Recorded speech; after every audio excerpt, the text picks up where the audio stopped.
पता है तेरे लाइफ में दिक्कत क्या है? कुछ बड़ा उखाड़ना तो चाहता है, वो आग भी तेरे अंदर है, बट लाइफ में डायरेक्शन नहीं है। कोई भी रैंडम वीडियो आ जाता है यूट्यूब पे, how to become a topper, तू क्लिक कर लेता है, सोचता है कि सामने वाला बंदा शायद 5 शॉर्टकट्स बता देगा कि मैं रातों रात टॉपर बन जाऊंगा।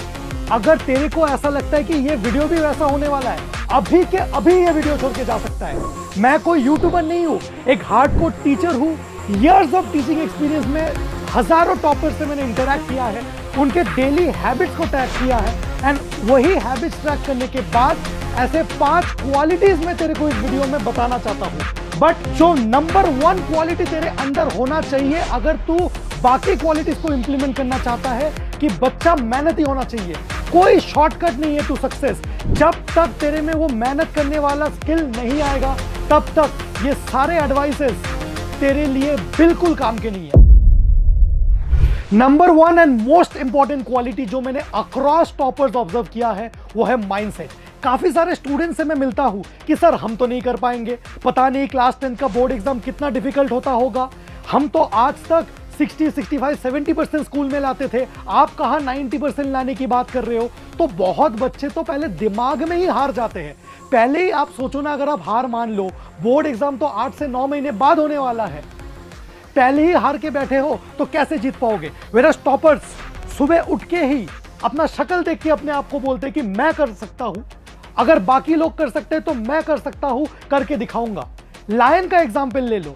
The lion is not the most intelligent creature, it is not the fittest creature, वो सबसे लार्जेस्ट क्रिएचर भी नहीं है, but the king of the jungle is lion, because उसका एटीट्यूड ही वैसा है। जब वो बाकी क्रिएचर्स को देखता है तो वो उनसे डरता नहीं है, वो तो ये सोचता है कि मैं नंबर 1 कैसे बन पाऊंगा। तो सबसे पहले आप मानो या ना मानो, आपको मेंटली जीतना है, आपको खुद के ऊपर यकीन रखना है, उसके बाद ही आप सक्सेसफुल हो पाओगे। जो सेकंड क्वालिटी है कि आपको क्लासेस में रेगुलर होना है।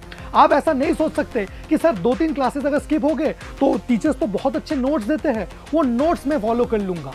सिर्फ नोट्स फॉलो करने से नहीं होता। जैसे कि एनवी सर अपना क्लास बहुत इंटरैक्टिव रखते हैं, हाँ ना बोल यार, मतलब टीचर क्लास में पढ़ाते हुए जो आपके साथ इंटरैक्ट करेंगे, वो आपको ना तो किसी टेक्स्ट बुक में, ना तो किसी बुक में, ना किसी नोट से वो आप सेम फील जनरेट कर पाओगे।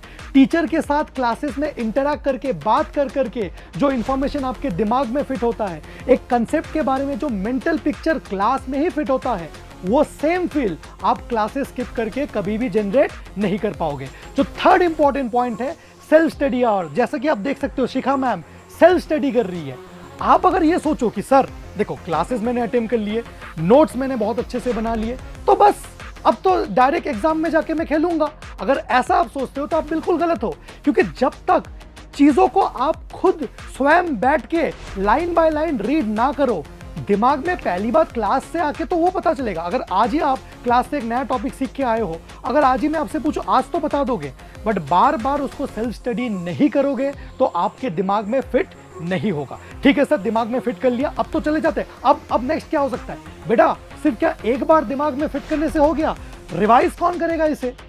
रिविजन भी तो जरूरी है ना, रिविजन, फिर से एक बार देखना। अब यहां पे बहुत लोग गुमराह हो जाते हैं कि सर क्या सिर्फ देख के चले जाए। कुछ लोग कैसे रिवाइज करते हैं, एवरेज स्टूडेंट्स, कि सर एक वर्क का 3 पॉइंट्स है मेरे पास एंड 2 एग्जाम्पल है, तो वो लोग ऐसे रिवाइज करते हैं, work done is said to be positive if the angle between force and displacement is acute. Line by line read करके रिवाइज करते हैं।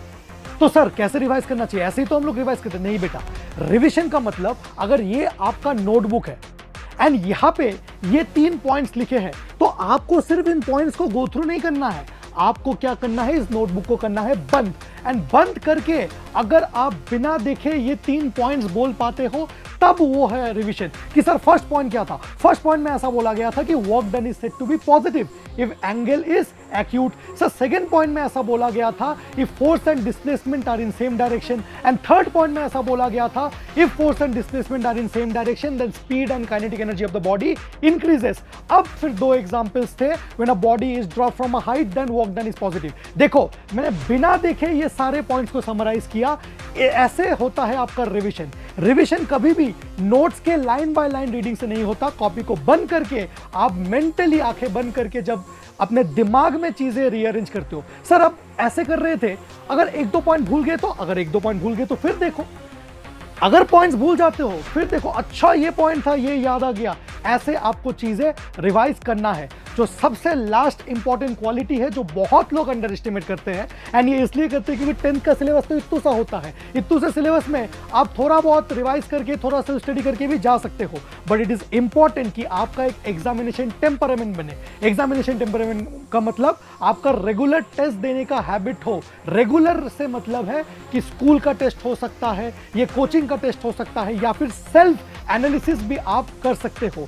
टेस्ट पेपर देने से, अटेम्प्ट करने से, चाहे वो डीपीबीज के फॉर्म में हो, सैंपल पेपर्स के फॉर्म में हो, आपको अपनी गलतियां पता चलता है। एंड टॉपर्स हमेशा अपने मिस्टेक्स को एनालाइज करके दोबारा उसे रिपीट नहीं कर सकते। तो ये वो 5 क्वालिटीज थे जो हर एक टॉपर के अंदर होता है।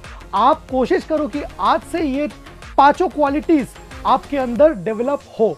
अगर आपने एक प्रॉमिस किया कि ऐसे सर ये 5 क्वालिटीज को मैंने नोट डाउन कर लिया एंड हर एक क्वालिटी के सामने मैं टिक लगा लूंगा, हाँ ये क्वालिटी आ चुकी है, हाँ ये क्वालिटी आ चुकी है, तो आपको सिर्फ क्लास 10 में नहीं, इस जिंदगी में सक्सेसफुल होने से कोई भी रोक नहीं सकता। I will see you again in the next video. तब तक के लिए happy learning, take care, bye.